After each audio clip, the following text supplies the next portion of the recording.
Assalamualaikum everyone and Dr. Halida. Before we start, we are going to introduce ourselves first. My name is Siti Hazika and my group members' name are Jalni Sukma, Aisyah Safini, Nurhanis Azika and Nur Alaina. We are from Group 2, BA2422B. And today we are going to present a topic of money market and foreign exchange market. I will start our presentation with the introduction of money market and foreign exchange. As we know, money market brings together individuals and institutions with temporary surpluses of funds and those with temporary shortages of funds. By convention, a security or loan with a maturity of 1 year or less is referred to as a short-term security. Money market hence deals in short-term deposit and not a physical market, as money market activity is handled by telephone or any communication technologies like computer and so on. As for the foreign exchange market, is essentially a wholesale interbank market as for the sale and purchase of foreign currency, including purchases by importers to pay for their imports and sale of ringgit by exporters arising from receipt of export proceeds, except for travelers who can set in foreign currency notes in coins through money changes. All foreign exchange dealing have to be conducted through institutions authorized under the Exchange Control Act 1953. The Asian financial crisis was a period of financial crisis that gripped much of East Asia, Southeast Asia in beginning July 1997 and raised fears of a worldwide economic meltdown due to financial crisis. The countries affected by the crisis are Thailand, Indonesia, South Korea and also Malaysia.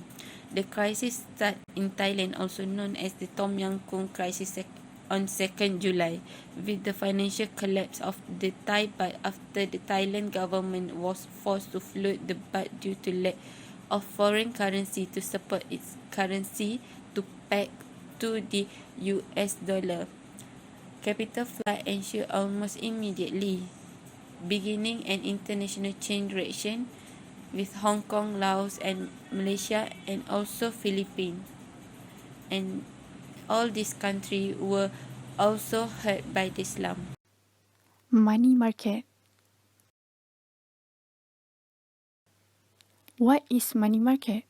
Money market is one of the common stock in Malaysia, and it is a short-term debt investment which concerns such as overnight money, weekends, 7 days, 1 month and 3 months. Money market is basically an emergency funds when the company need the money instantly. In money market, the trading is in the form of selling and buying papers, which is trading securities with maturity less than 1 year. Direct borrowing and lending also one of the trading in money market. And I'm going to explain two relevant instruments that are traded in Malaysia money market. Firstly, T-bills or treasury bills. What is T-bills? T-bills are zero coupon short-term securities that are issued for working capital by Malaysia's Federal Treasury. Bills are being sold through a competitive auction facilitated through Bank Negara Malaysia and have an initial maturity of 3 months, 6 months, and does not exceed 1 year. Moreover, investors lend money to the government to finance government spending every time they purchase T-bills. For example, successful Sdn Bhd purchases a par value of 10,000 treasury bill with a competitive 9,500 ringgit bid. Malaysian government promises to pay the successful Sdn Bhd at its specified maturity date the full face value of the treasury bills through Bank Negara Malaysia. Bank Negara Malaysia will pay RM10,000 to the successful Sdn Bhd upon maturity, resulting in a profit of 500 ringgit. The amount of profit gained on the payment is called the interest earned on the treasury bills. Next point is Khazanah bond. What is Khazanah bond? Khazanah bond are zero coupon bonds issued and guaranteed by the government by Khazanah Nasional Berhad, an investment holding arm of the government of Malaysia. It is based on Islamic value of murabahah. For example, If successful Sdn Bhd has excess funds to invest, it will call commercial bank that sold khazanah bond. And once both parties agree on the rate and date, bank will receive the funds from the successful Sdn Bhd, then the company will get hold of the khazanah bond and becomes the company's asset until the khazanah bond matures. Here I have 2 points to tell you about the instruments that are traded in Malaysia money market. Okay, one of it is government securities. Government securities is the most actively traded bond. So, if a successful Sdn Bhd want to invest in the instruments that carry a large denomination and high marketability, government securities is a great choice. MGS is a bond issued by BNM, and as we all know, BNM rules. One of the BNM rules is act as a banker and advisor to the government, giving advice to the government about expenses that related to various market infrastructure that it owns and operates. Okay, my second point is Chagamas papers. Chagamas operates by issuing notes, bond, and sukuk. Sukuk is an Islamic bond.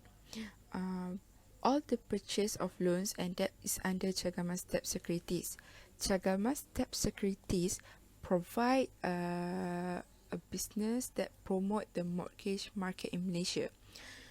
They have housing loans, industry property loans, hire purchase and leasing debts, Islamic house financing debts, and Islamic hire purchase debt. Okay, thank you. Next, foreign exchange market. In the second case study, we will discuss on how BNM intervenes in the foreign exchange market in order to mitigate the problem of currency devaluation. In foreign exchange market, BNM plays an important role to ensure currency will not devaluate. There are few ways how BNM will ensure our currency will not devaluate. First, BNM can intervene the forex market regularly to influence exchange rates. BNM will buying or selling of large amount of currency to reduce market volatilities. As a result, buying domestic currency and the subsequently selling of foreign asset on the foreign exchange market have resulting in an equivalent decrease in its international reserve.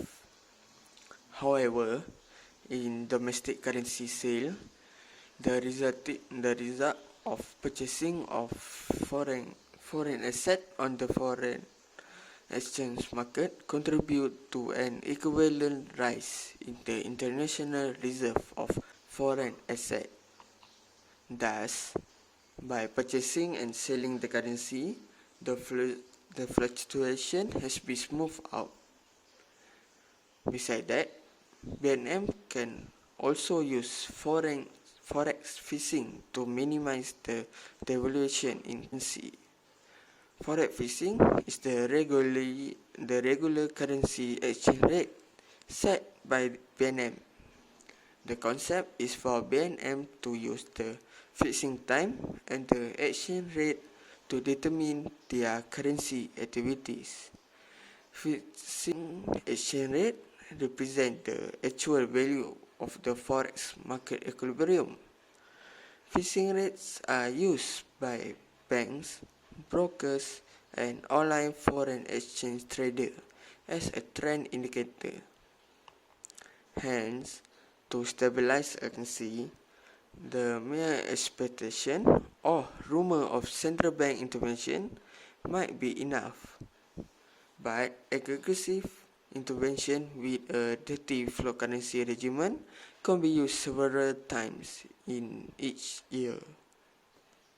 How Bank Negara intervenes in foreign exchange market forex to mitigate the problem currency devaluation. Bank Negara peg RM to US USD from almost 7-year period 1998 to 2005. The financial crisis that began in Thailand in July 1997 indeed has made the value of Malaysian currency depreciated.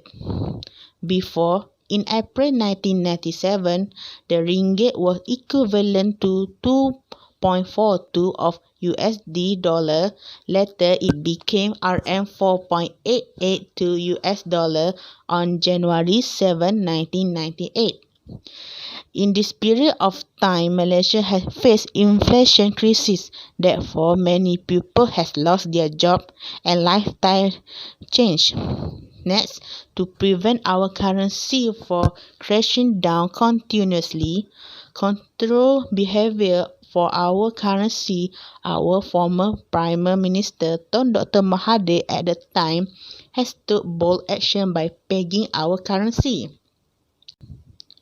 Starting September 2, 1998, the ringgit has been pegged to US dollar at US 1.00 equal RM 3.8010. Malaysian pegged the RM to USD for almost the period of 1998 to the year 2005, 7 years. The purpose of peg is to stabilize the exchange rate of our currency. From the table show April in 1997 exchange rate against US dollar RM 2 ringgit 42 cent. In January 1998 RM 4.88. September 1998 to 2005 is RM 3.0.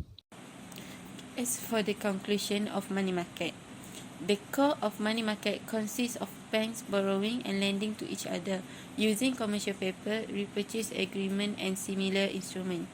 London Interbank Offer Rate is benchmarked to this instrument.